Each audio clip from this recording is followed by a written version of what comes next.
Тэрэн гоороо ба хүүхэн хутагт. Хүүхэн хутагт эрэгтэй хүн байсан юм уу?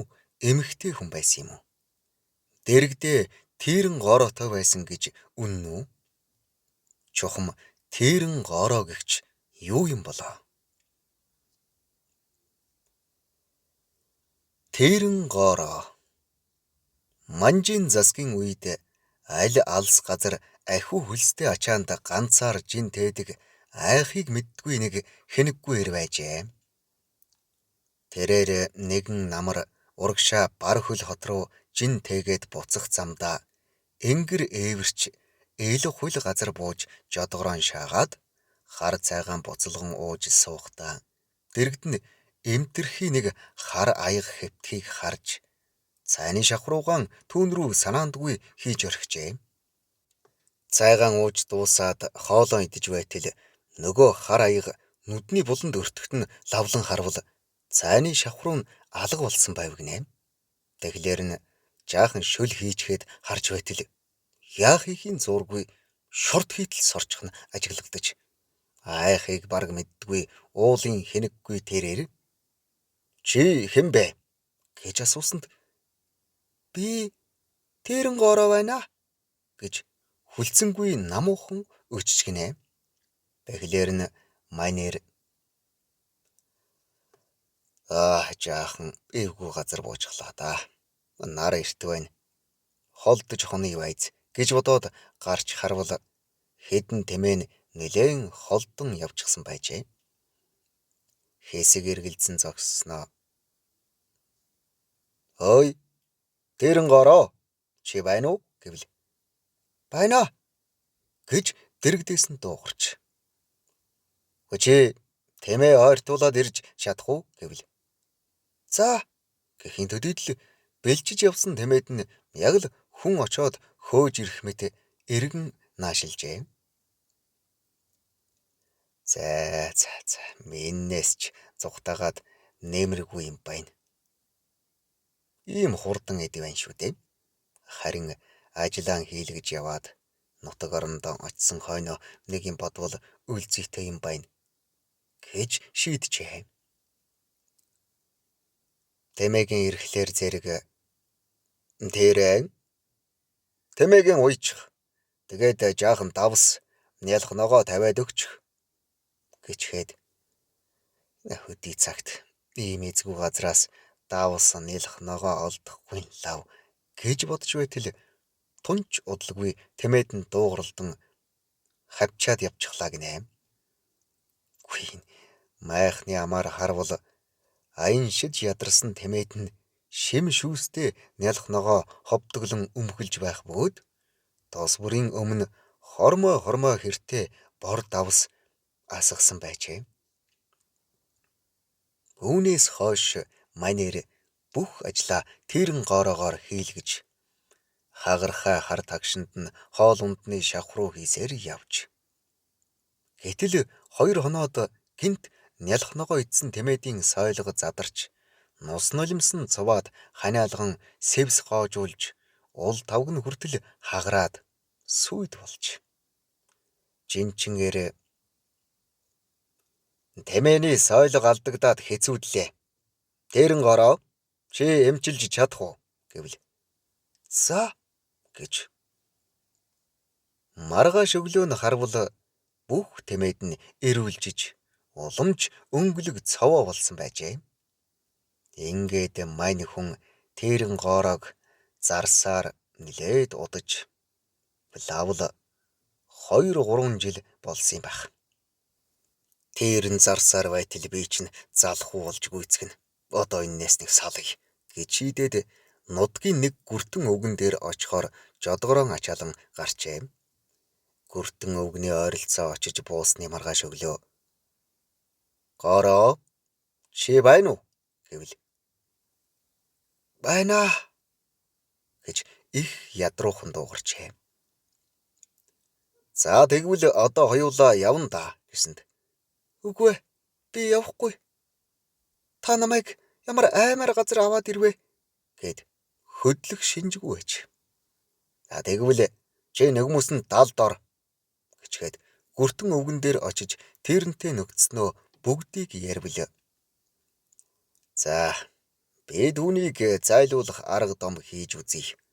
Чи гадаа суув. Тэгээд зүгээр гэжээ. Гүртэн өвгний гадаа хүлээгээд санаа амарч жодгортон очивол нөгөө эмтэрхий хар тагш алга гинэ. За яамаа. Ашгүнийг юм зайлв бололтой гэж бодоод санаа амар унтаж өглөөнд босоод цайгаа ууж суунгаа ийш тийш харвал нөгөө хар тагш майхны хаяанд байдгаараа л байж гин. Тэрэнгороо чи байна уу гэвэл байна гэжээ. Чи хаачаад ирэв гэсэнд энэ гүртэн намайг 2 их далайн цаана шидчихлээ. Би арай л гэж ирлээ гэжээ. Майнер тагшинд нь юм хийж өгчхөөд буцаж очоод тэрэн гороог эргэж ирсний хэлбэл гүртэн өвгөн тонч яггүй эдэм. Дахиад хэд хоног хүлээ. Одоо өөр аргаар үзнэ гэжээ.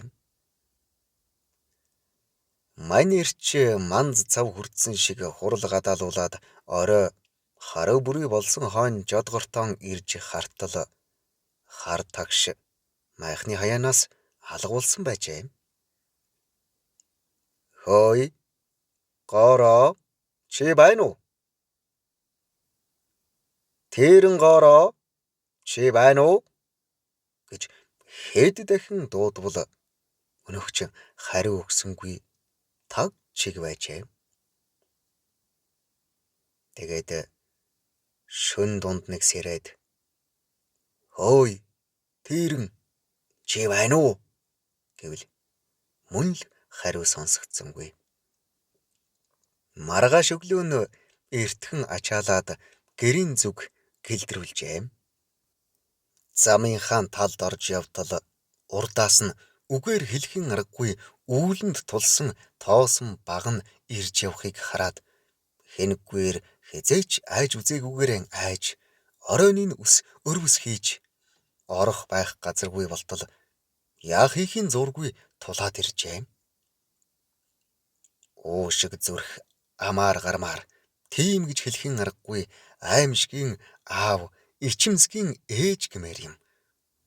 Агсан буурал морины алтан мөнгөн тоногт агар зандан бүрэгт эмээл дээр тогтож ядан тонголзож байж ядан багсалзаж сарталзах хамрын нүхнээс нь саарл тоос хуйларч улалцах нүдний аягнаас нь улаан шүүс тусалж амьсгаанд нь агаар гасалж хөдөлгөөнд нь хөрст гянаж байх үед бод тэнэгж инчин бодол эргцүүлэл алдан хууль салхинд дайрагдсан хус улаангарын навч шиг чичрэн дагжин бонжигнож чигийн улаан хорхой шиг агзгнан агшин твдэх үед аимшигт тэр учраа нь ам эхэлж нээн. Та ер нь намайг танихгүй байна гэж юу? Тэмээ малыг чинь харж тэнгийн ачааг чинь өргөж ол зомгийг чинь нэмж орчин тойрныг чинь манаж эзэн таны тушаалыг эндэлгүй биелүүлж явсан тэрэн гоороо гэгч би тэр биеэрээ байна. Хагархай хар тагшинд минь халуун хүйтний хайрлсан яахаа мэдэхгүй хүчий минь яаж игээд ашигласан ухаан зориг төгс учралт сайн эзэн та хярын салхинд найгах хялганы толгой шиг чичрэх яргачны сэлмэнд бөхийсэн ялтны толгой шиг бүнжигнэх ямар ч хэрэг байхгүй. Ядарсан муу тэрэн чинь яг ажлаа оллоо. Эрлэгийн оронд намайг аваачаад элчи болгочихлоо. Таарах ажлаа таны ачаар л оллоо. Сандарч айх хэрэггүй, санаа зовх явдалгүй. Одоо таныг авахгүй. Ондоо ажил олон байна. 91 наснд чинь ирж таныг авнаа. Тэр болтол та тэрэн гоороогоо үзэхгүй гэд улаан тоостойгоо алга болжээ. Жинчин эр түүнээс хойш жирийн сайхан амьдарсаар 91 наснда энэ ертөнцөөс хайлсан гэдэг юм.